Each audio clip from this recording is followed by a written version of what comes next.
Hello And welcome to another episode of full Moon M- Moxie. I'm Stevie, and I'm Katie, and we're here to talk to you about. our favorite sign, Hmm. the best sign. It's Clementine's sign. I do enjoy Clementine. She's quite lovely. And can you tell us what it is? Hmm. It is fishy. It is fishy. And you know what? I can't spell it. I can't spell it either. It's like the most difficult. I can spell Aquarius any day of the week. I can spell Capricorn any day of the week. But I can't spell this. I literally just tried to spell it like 3 times and spelled it wrong. Oh, I just give up almost every single time.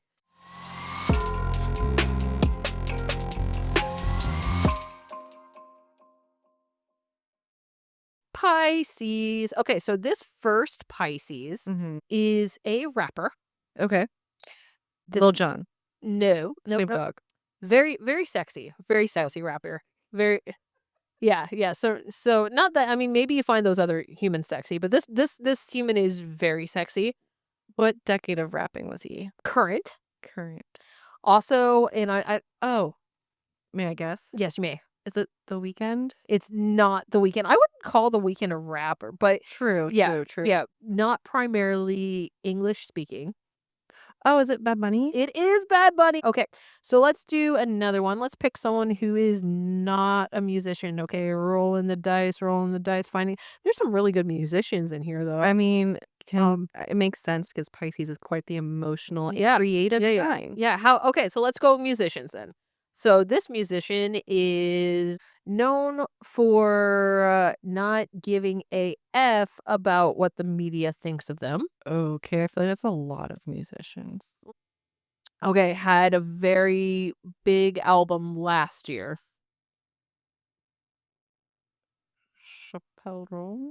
Yes! My next clue was gonna be from the state that I'm from. Yes. Okay, Yes, cool. Chapel. Okay. Let's find another. Okay, this person is not a musician.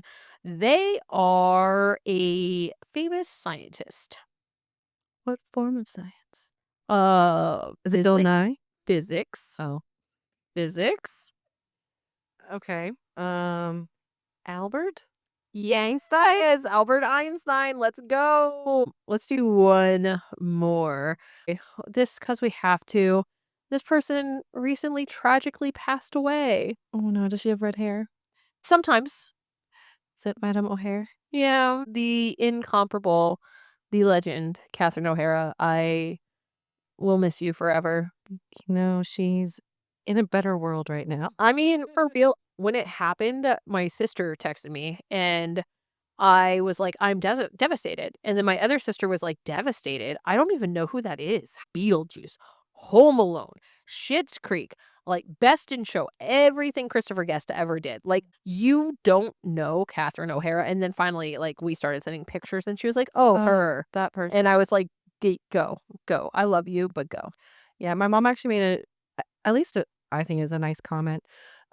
She's like, "Well, at least she was doing what she loved, so, like, acting all the way up until her death." I'm like, "What an honor I to mean, be able to truly. do that as a human, to truly do Yeah. what you love Yeah. up till the day you die." And I don't know if you watched The Studio, which was her last project, but it's Was it a show or like it's a a TV show. It's okay. on Apple TV. It is incredibly funny. It's Seth Rogen, her Zoe Kravitz is in it. Go watch it and give yourself a little laugh cry for the fact that we won't get to see that beautiful woman in anything ever again. But we get to honor her work, so that's neat. So now that we've played our game, I would like to know a little bit about the lovely, beautiful, watery Giving so many compliments. Pisces. Come on.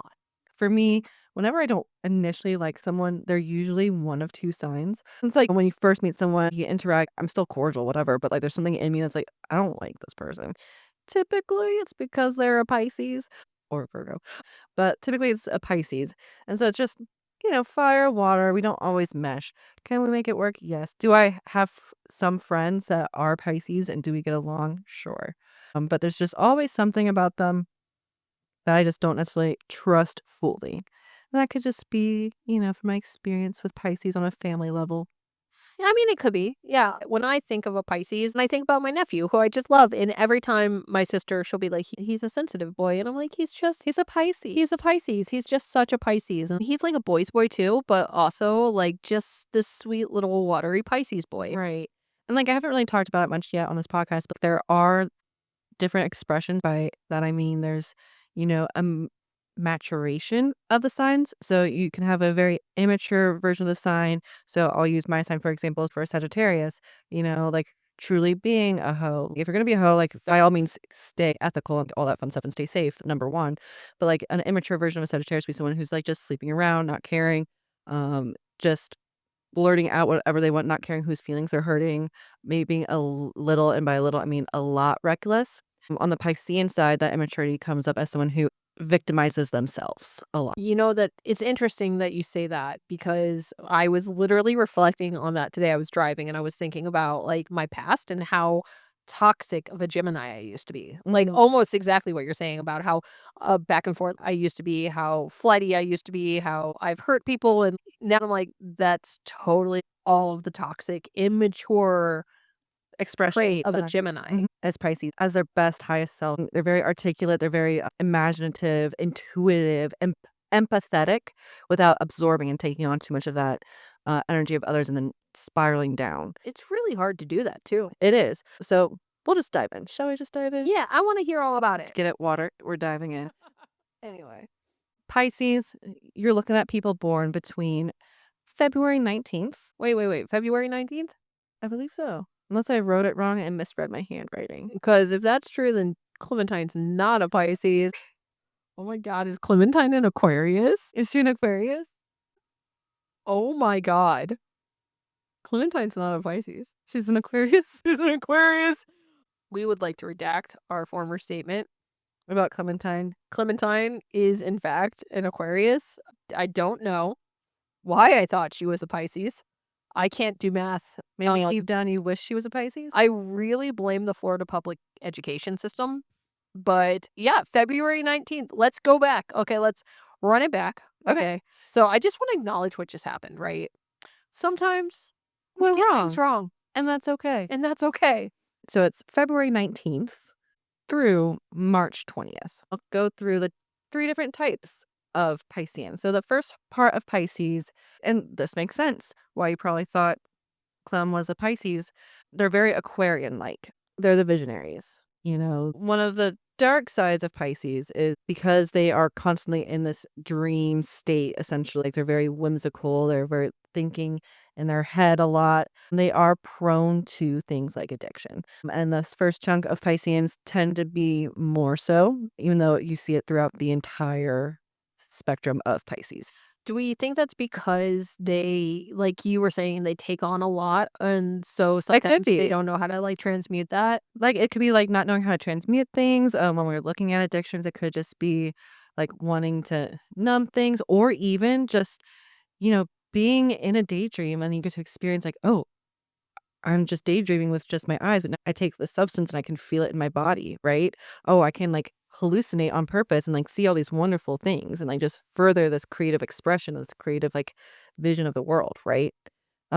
Addiction doesn't always have to be substances, though. Addiction could be, like, working out. Addiction could be food in any sort of way. So they are just more prone because they are very sensitive to that level of addiction. Very good to know. Yeah. And if you think about it too, if we look at birth order, Pisces as a sign is the youngest. Typically, the youngest are more prone to addiction. So, like, if you think about Pisces as a whole as like the youngest, the baby of the zodiac family, it kind of plays into a lot of their core traits. With the youngest children being able to like daydream a lot more, they're looked after a lot more, they're allowed to express themselves more creatively. The parents already tested everything else out on the first 1, 2, 3, 4, whatever number that is, right?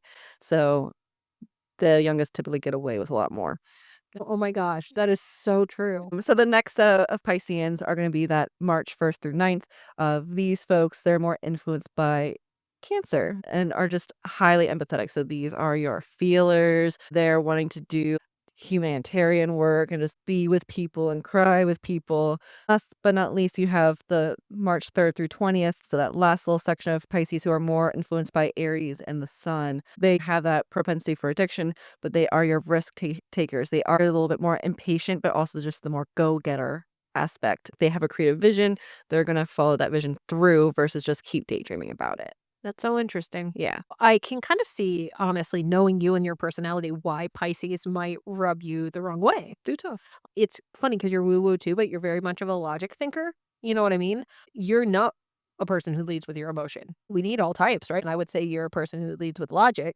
So I could see how somebody like that would just be like, Constantly in their emotional state. You're like, just like, why? I hear you, I feel you, but also, this is how it's gonna damage you. Like, you are wrecking yourself, and I can't have too much sympathy for that sometimes. Logic mind, right? Yeah, yeah. Where like a lot of times people who are highly empathetic are victims of narcissistic abuse Right. because they are constantly trying to see someone else's perspective to the point where they fall into that trap. And not just their perspective, but their potential too. Exactly. I have this dream for you, and this is what I want for you. Like, you could do so much better. I can see this dream, this potential. Yeah, and then You the know? narcissist is like, "Ooh, empath, yes." So when we think about Pisces, like, they tend to be your very spiritual, like, if you think of, like, the most woo-woo person, right? It's typically a Pisces. They're off in that astral realm, and some of them do have heightened psychic abilities.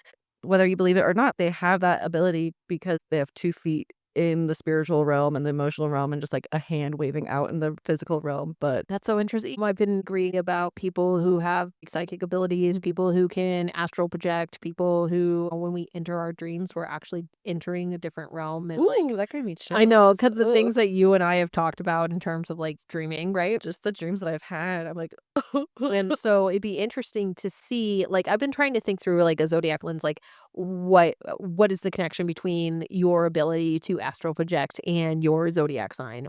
right? Because I feel like a lot of the earth signs really do struggle, not just with astral projection, but like, with dreaming in general. There are people who just truly do not dream, truly do not ever remember their dreams, and typically they're earth signs. I was talking to my chiropractor about this because she was saying that people are like the elements. Like she was like, when I do an adjustment on people, like either you're fiery and you're really twitchy, or you're watery and you're really bendy, or you're earthy and you're really like a rock, like you're hard to move. And I was like, I wonder if there's a connection. You know what I Yeah. mean? In Ayurveda, there's this belief we have all 4 elements within us. So it's like you have kapha, which is earth, but like a watery type of earth. You have pitta, which is fire, and you have vata, which is air. And there's another one that's essentially like space. But those are the 3 main ones. The 3 main doshas are kapha, pitta, vata. And each person, yes, while we have all 3 working within us, have a tendency to be more like one or the other. So they That's be really more dominant. So interesting. like some people are more kapha dominant, so they're more earth dominant. So, they might have a higher tendency of being slow, steady, and for them to help balance out their kapha, they'll need to be more engaged in something like an energized yoga class versus like a slower paced yoga class. You know what's really interesting too is that when she told me that, I asked her, "What am I like?" And she said, "You're very watery." And I was like, "Well, that's interesting because I'm an air sign." But then I thought about the holistic view of my chart, and Mm. I have way more water than any other part of the zodiac in my Right. signs. I mean, it's all connected. I mean, Ayurveda is one of those things too where it's an ancient practice, like goes way back thousands and thousands of years into ancient India. So, And now you're making me think too that like when we were talking about how things that make you feel connected to the universe and to mhm. nature and all that, like I need to be by a body of water. I want to study this, you know? Yeah, yeah. I got some books for you. Oh my gosh, speaking of books, a question for us was I'm looking to expand my spiritual witchy journey. Mhm. Do you have any book recommendations? And I read a lot of fantasy. I read a lot of autobiography type things. I read a lot on culture. I don't read a lot of witchy stuff. So I lean into my bestie over here. So what you got for us? Yeah, so I have 3 books, but I can't find my purple book. I just know it's purple. Oh, the purple The book. I purple know what book, you're talking yes, about. and That's so, a like, great I'm book. I'm gonna find it. I'm really gonna dig through and find it. The 2 books I did find, that I thoroughly enjoy. One's perfect for this discussion of Pisces too. The House Witch by Erin Murphy Hiscock. It goes into some practices to bring in magic into your daily life and your daily activities. That's awesome.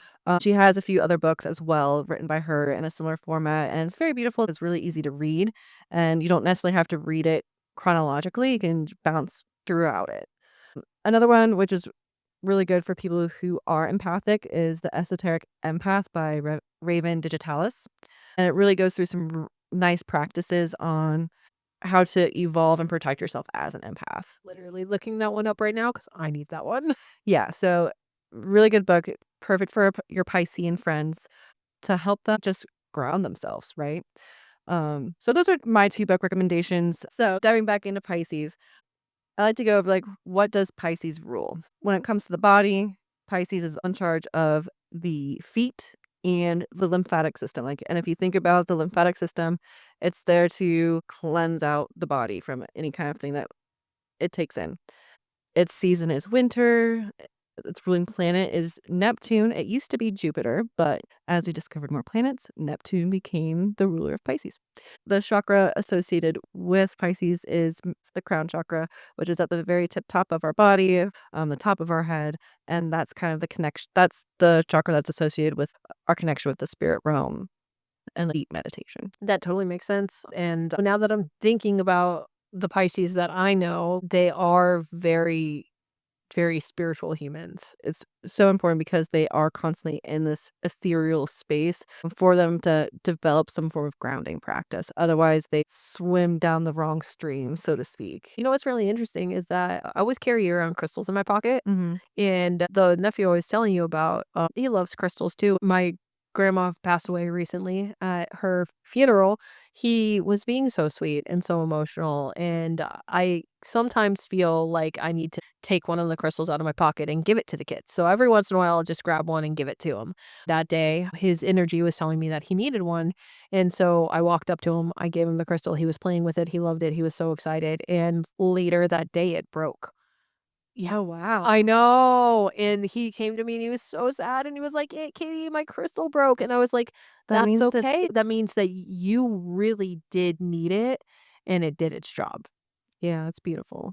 Last few things, a little bit of the history and one of those ancient signs that began ancient Syria. And one thing I almost forgot to mention is Pisces are lovers. Yeah, They're fighters. giant. Like this sign is all about the romance. Not to say they're passive fish. You piss off a Pisces, like there's gonna be some hell to pay for sure.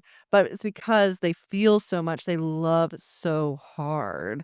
And so when they do get wounded, particularly with matters of the heart, they really can lash out. Some do have tempers. Yeah. I mean, because if you think about it, what's the opposite of love? Hate. And it's, Pisces really does pull from these opposites of duality. I mean, it's the two fish, quite literally. It's from that fear versus that calm, that visionary versus just hallucinating, the tendency for care and balancing it with that urge to manipulate. There's always this kind of tug of war within the Yeah, Pisces. just this back and forth. Mhm. That makes sense too for the empath part of it, right? Mhm. Like most empaths that I know do have some kind of an internal struggle. Yeah. I mean, not just deciphering what's their true emotion, but also how to use what their abilities are, essentially. So, so true. So in Syria, like it was connected with one of the constellations that was associated with the ancient Syrian goddess of love, Anagardas, which is the goddess who inspired Aphrodite. She was worshipped as the great mother and mistress of her city. She was closely associated with water and the moon. Was originally very much associated with this goddess, and the myth of Pisces actually involves both Aphrodite and her son Eros, which is his Greek name. We most commonly know him by his Roman name, which is Cupid. Ooh, which is really interesting because it's not quite Pisces season when Valentine's Day is happening. And so one of the main myths goes Aphrodite and Eros were by a river when one of the monsters, Typhon, he came by and they were running to escape from him, and they did this escape by turning into fish and jumping into the river. Well, that's really interesting because I'm reading about this other goddess and it says that she transformed into a half human, half fish creature, which reminds me of a mermaid. I just want to say that We will blow up some signs. We will have some struggles with some signs. And the truth is that all signs are created equal, that we all have our good and our That's bad. true. So, this Aquarius new moon that's occurring on February 17th is going to be accompanied by a solar eclipse. Eclipse season can always amplify everything, right? So, think bigger resets, less control, faster timelines. When you do work with the energy of this, just be aware that it is going to intensify that energy. Like, don't avoid it, just be Just aware be of aware, it. right? Okay, and are we also going into a retrograde season? Yeah, we are. What I would encourage you to do with the energy of this new moon is to set intentions lightly. The eclipse that's gonna be happening can reveal some things. Themes that are gonna be following this new moon will be technology, networking, belonging, and then redefining your role in the collective. From February 11th through the 16th, it is going to be our pre-retrograde shadow. As our good friend Stevie just told you, our favorite little astrological transit called Mercury retrograde is on the way. Mercury is going to enter Pisces. It's just in the beginning of the week. This might be a good time to be grounding yourself. You're going to have some intuition that's going to be up, but clarity might be down. So Okay. try to trust your gut, but realize that you might not be seeing the whole big picture. The early signs of Mercury retrograde are gonna start, so you might have some miscommunication.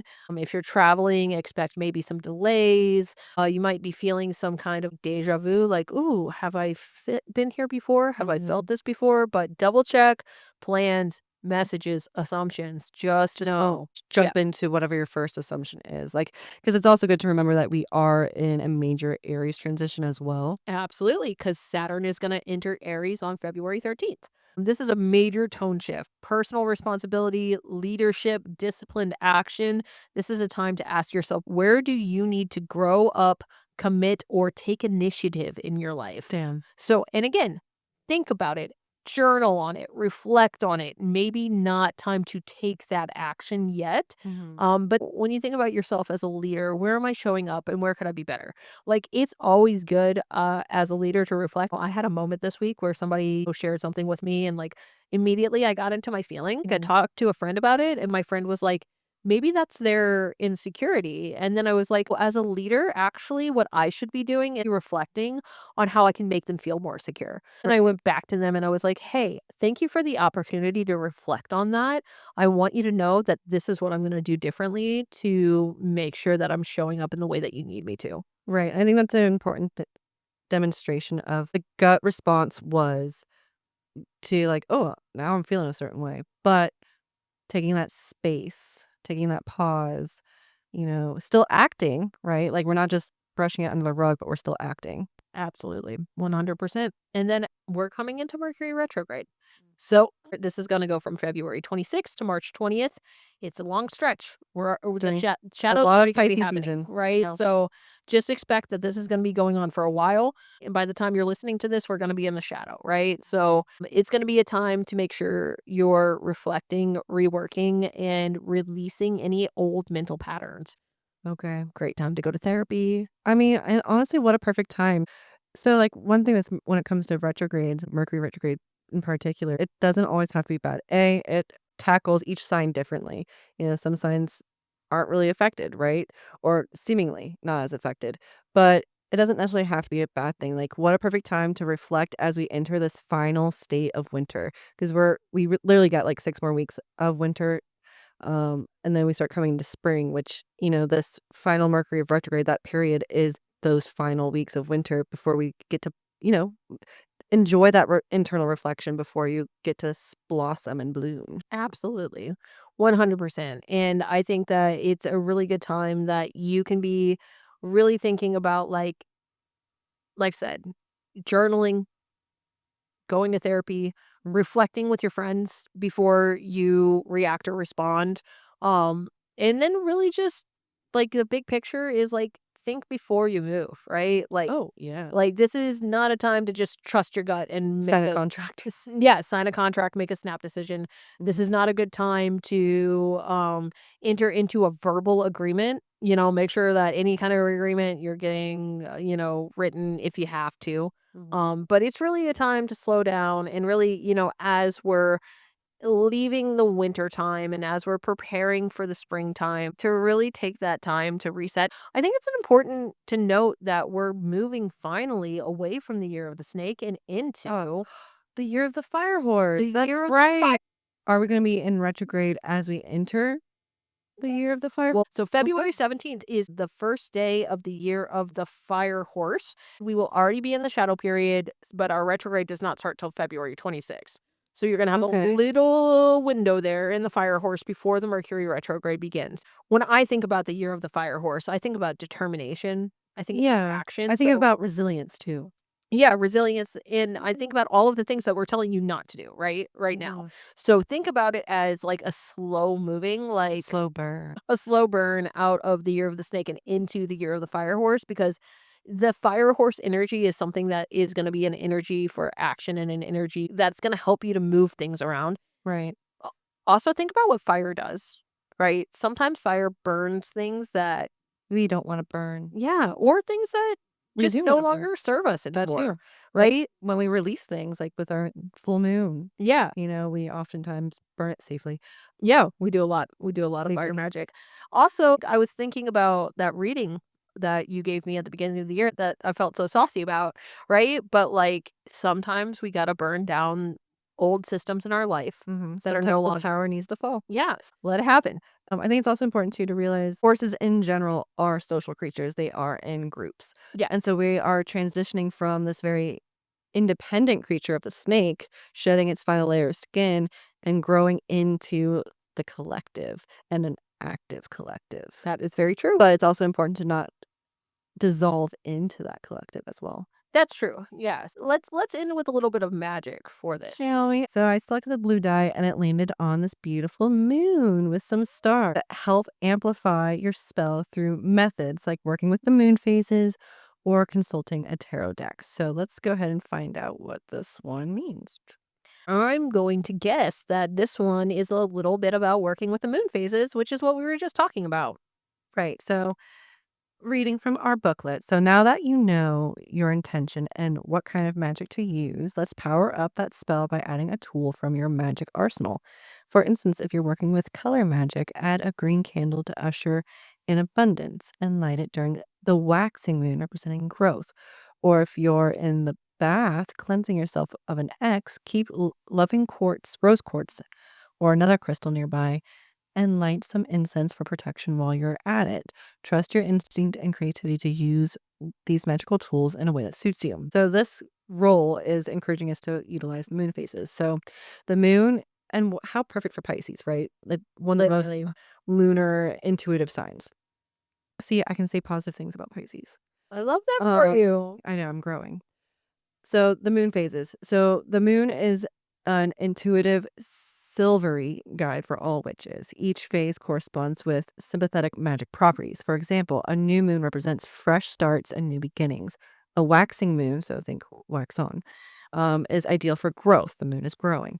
A full moon is a potent time of culmination and manifestation. And the waning moon is best for protection and clearance work. So, the ritual I would recommend that you do, understanding what we understand about this new moon being in a retrograde pre-shadow period, I would recommend doing a little bit of oracle work. So, whether that's with your oracle cards, your tarot cards, whatever deck you would like to use, then instead of trying to set an intention, I want you to reflect on it. Reflect on what the card is saying. Exactly. Kind of like I just did, right? I got that reading at the beginning of the year, didn't really love it, but the more I reflect on it, the more I think about it, the more I'm like, okay, this all makes sense, right?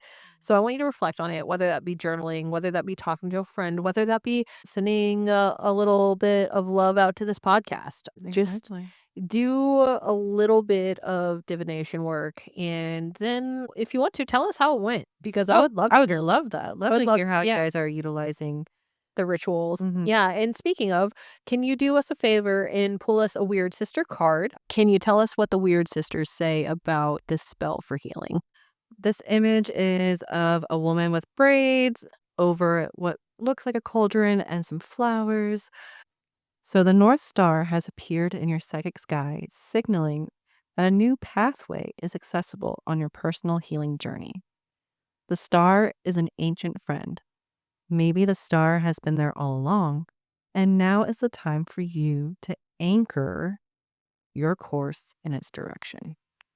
Be open to new ways of growing, loving, making art, making love, and knowing yourself. This is spell ingredients are a sacred vessel. So whether it's a jar that you enjoy, a cauldron, so some kind of vessel that's sacred to you, a silver veil, star prayers, crone wisdom, soft stories of fey travelers.